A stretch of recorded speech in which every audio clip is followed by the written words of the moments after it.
Twelfth class के बाद nursing field में 3 कोर्स काफ़ी पॉपुलर है, एएनएम, जीएनएम और बीएससी नर्सिंग। अब इन तीनों में से कौन सा कोर्स बेहतर है, किसमें ज़्यादा जॉब अपॉर्चुनिटीज़ है और किसे करने के बाद ज़्यादा वेतन मिलेगा, ये जानना आपके लिए बहुत ज़रूरी है। क्योंकि दोस्तों, पढ़ लिख कर हर कोई एक अच्छी खासी नौकरी करना चाहता है और वो तभी मिलेगी जब आपने एक अच्छा कोर्स किया होगा और आपको काम के बारे में प्रॉपर नॉलेज होगी। तो इसलिए इन तीनों के बारे में अच्छी तरह से जानने के बाद ही डिसाइड कीजिएगा कि आपको कौन सा कोर्स करना चाहिए। दोस्तों, एएनएम और जीएनएम का कोर्स एक डिप्लोमा कोर्स है, लेकिन बीएससी नर्सिंग एक डिग्री कोर्स होता है। चलिए एक एक करके पहले इन तीनों के बारे में जान लेते हैं, फिर बाकी सवालों पर बात करेंगे। एएनएम का पूरा नाम ऑक्सिलरी नर्सिंग मिडवाइफरी होता है। दोस्तों, ये एक डिप्लोमा कोर्स है जो कि 2 साल की ड्यूरेशन का होता है और जिसे 12th पास आर्ट्स और साइंस वाले दोनों कर सकते हैं। इस कोर्स में नर्सिंग से संबंधित सभी बेसिक चीज़ों के बारे में पढ़ाया जाता है।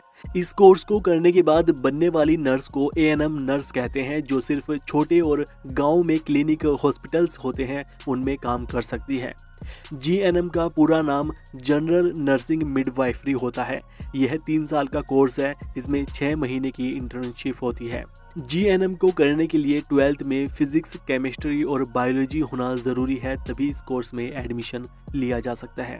जीएनएम में एएनएम कोर्स से ज़्यादा सिलेबस होता है। जीएनएम में पढ़ाई के साथ साथ प्रैक्टिकल भी ज़्यादा सिखाया जाता है और यही कारण होता है कि ज़्यादातर बड़े बड़े हॉस्पिटल्स में जीएनएम नर्स ही देखने को मिलती है, उन्हें ही ज़्यादा प्रेफरेंस किया जाता है। बीएससी नर्सिंग का पूरा नाम bachelor of science in nursing होता है।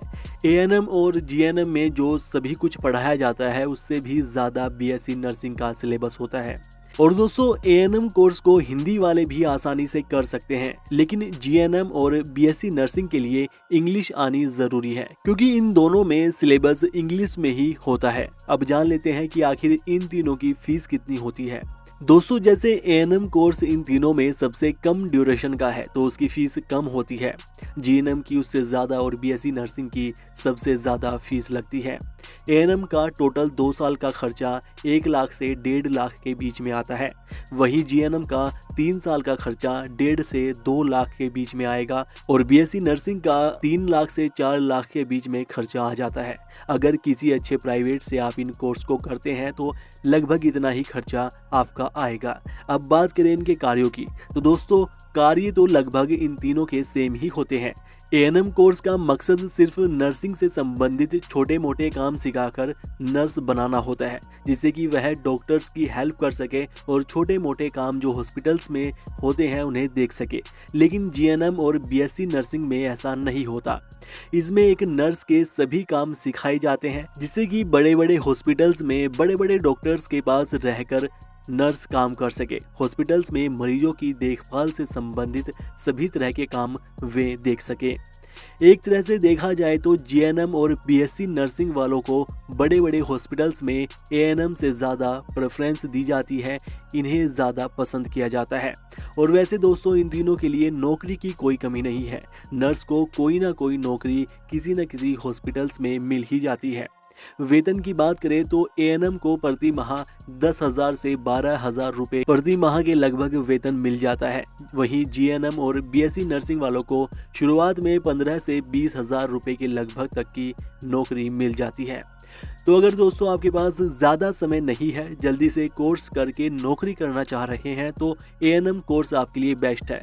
लेकिन वहीं अगर आपके पास 3 से 4 साल का समय है तो जीएनएम या बीएससी नर्सिंग आपके लिए बेस्ट रहेगा, क्योंकि जीएनएम और बीएससी नर्सिंग के बाद आगे कैरियर में आपके लिए बहुत ऑप्शंस खुल जाते हैं। इसके बाद अगर सरकारी नौकरी के लिए भी अप्लाई करेंगे तो उनमें भी जीएनएम और बीएससी नर्सिंग वालों को प्राथमिकता दी जाती है। बाकी दोस्तों, जो आपको अच्छा लगे वो कोर्स कीजिएगा और हमें नीचे कमेंट करके ज़रूर बताइएगा कि आप किस कोर्स को कर रहे हैं या करने वाले हैं। बाकी वीडियो को लाइक और शेयर कीजिएगा और ऐसी ही और वीडियोज़ के लिए चैनल को सब्सक्राइब करके बेल आइकन दबा लीजिएगा।